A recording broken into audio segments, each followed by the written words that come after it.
A continuación les vamos a mostrar los músculos del miembro superior. Tenemos por aquí el supraespinoso, que su origen está en la fosa supraespinosa de la escápula. Tenemos su inserción en el tubérculo mayor del húmero y su función es articulación glenohumeral, la abducción del brazo y estabilizador de la cabeza del húmero.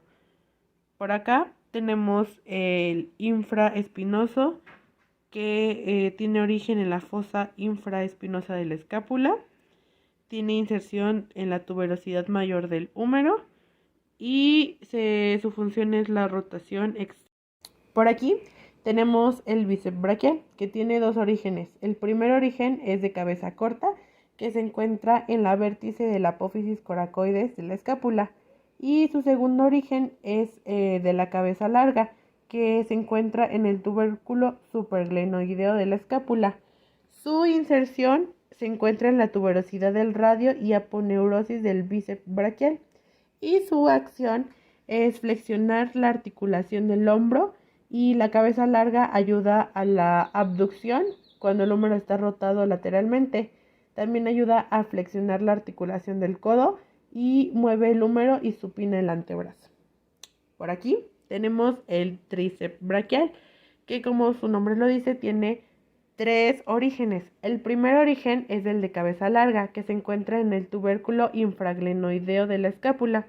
El segundo origen se encuentra en la cabeza lateral, que se encuentra en la superficie lateral y posterior de la mitad proximal del cuerpo del húmero y el tabique intermuscular. Y el tercer origen se encuentra, es la cabeza medial y se encuentra a 2/3 distales de las caras medias y posteriores del húmero, por debajo del surco radial y del tabique medial intramuscular.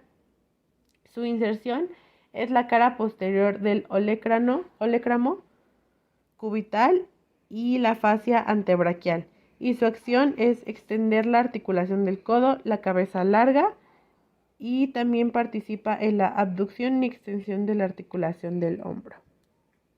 Ahora les vamos a mostrar músculos de la espalda. Para comenzar, vamos a empezar con el trapecio, que es el músculo más grande de la espalda. Se divide en tres fibras: fibra superior, fibra medial y fibra inferior. La fibra superior se encuentra en la protuberancia occipital externa, medial de la línea nucal superior, el ligamento de la nuca y la apófisis espinosa de la séptima vértebra cervical.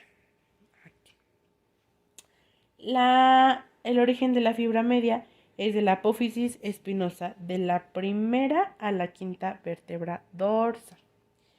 Y el origen de las fibras inferiores es de la apófisis espinosa a la sexta o a la duodécima vértebra dorsal.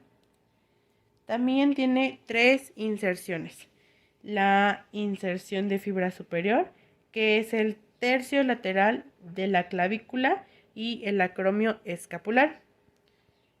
La segunda es la fibra media, que es el borde medio del acromio y el labio superior de la espina de la escápula.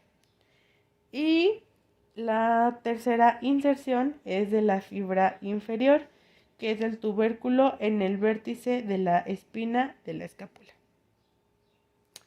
La acción del trapecio sirve como para ayudar a la aducción de la escápula, también para estabilizar las fibras superiores e inferiores, para la rotación de la escápula y también para la orientación de la cavidad glenoidea.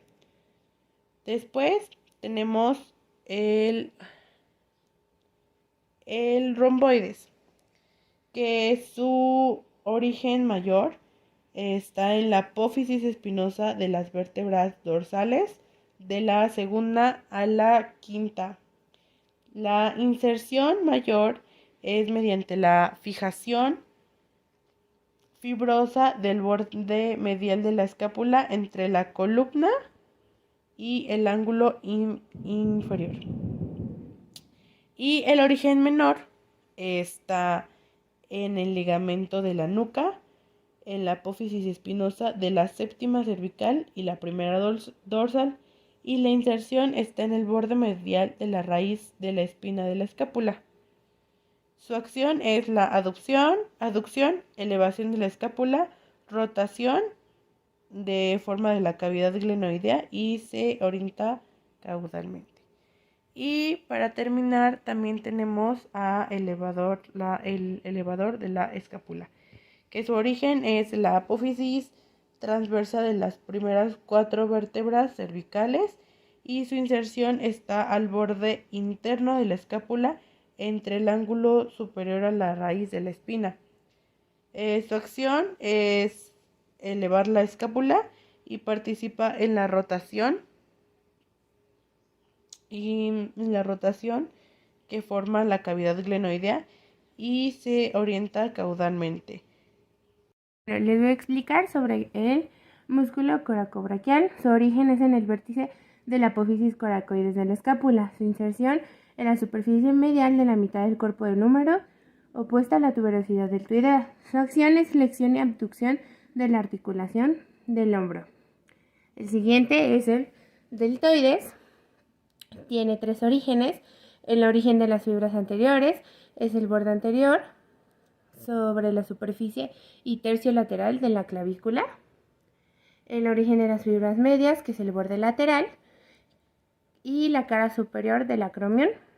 Y el origen de las fibras posteriores, que es en el borde inferior de la espina de la escápula.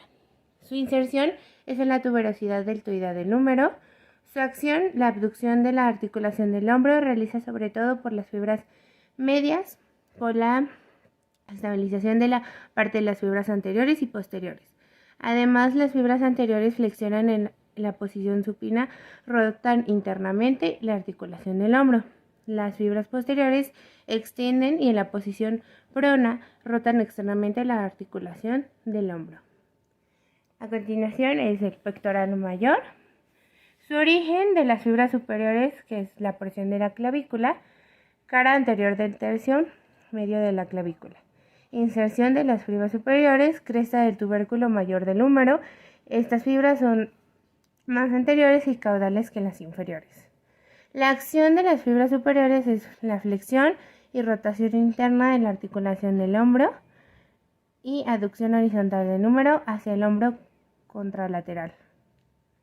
La acción del músculo en conjunto, con su origen fijo, el pectoral mayor realiza una aducción y una rotación interna del húmero.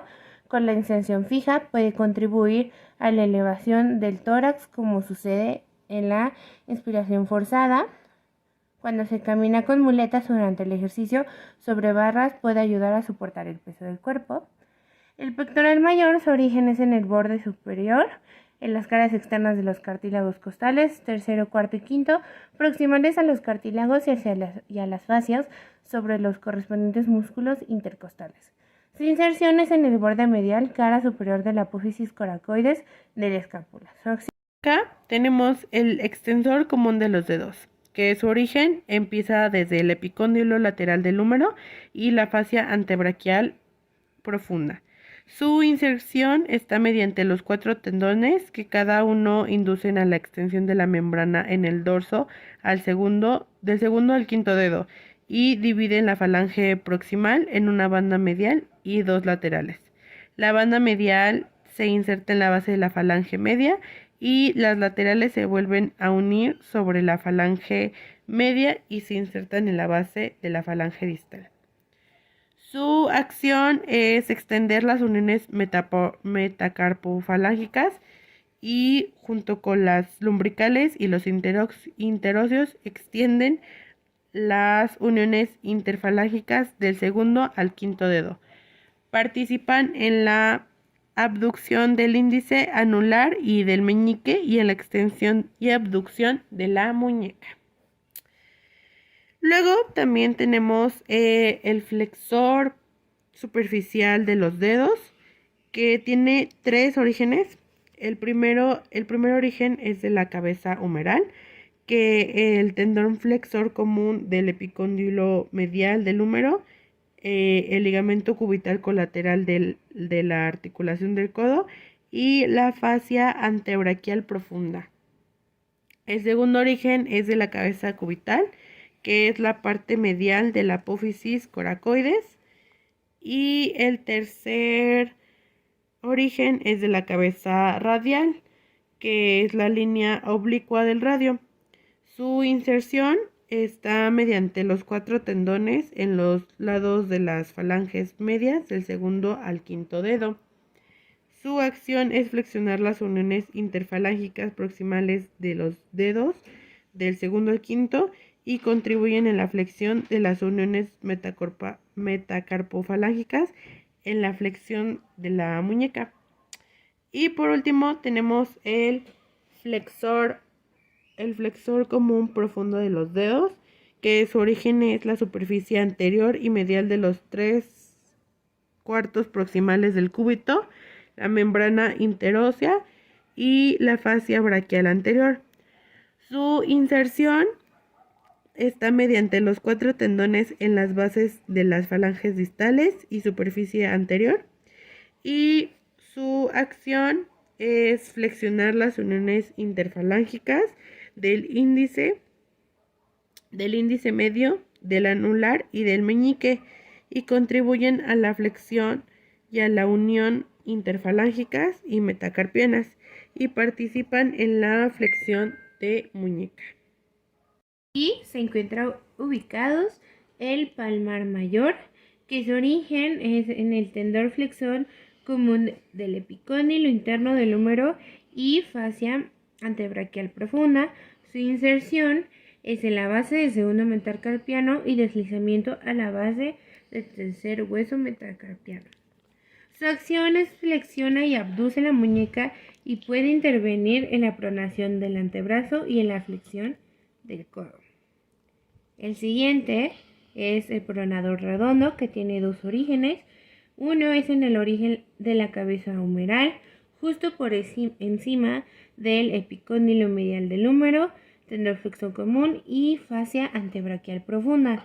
Su segundo origen es el origen de la cabeza cubital, que se encuentra en el lado medial de la apófisis coracoides del cúbito. Su inserción es en el tercio medio de la superficie lateral del radio. Su acción es la pronación del antebrazo y ayuda en la flexión de la articulación del codo. El siguiente es el pronador cuadrado, que su origen está en la cara medial en la parte anterior del cuarto distal del cúbito, y su inserción en la cara lateral en la parte anterior del cuarto distal del radio. Su acción es la pronación del antebrazo. A continuación tenemos aquí ubicado el supinador, que su origen está en el epicóndilo lateral del húmero, ligamento colateral radial de la articulación del codo y ligamento anular del radio y cresta supinadora del cúbito. Su inserción es en la cara lateral del tercio superior del cuerpo del radio, cubriendo parte de la cara anterior y posterior. Su acción es la supinación del antebrazo. Después, aquí tenemos el supinador largo, que su origen es 2/3 proximales de la cresta supracondilea lateral del húmero y tabique intramuscular lateral.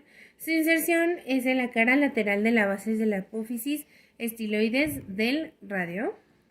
Su acción flexiona la articulación del codo y contribuye en la pronación y supinación del antebrazo, cuando estos movimientos son contra resistencia.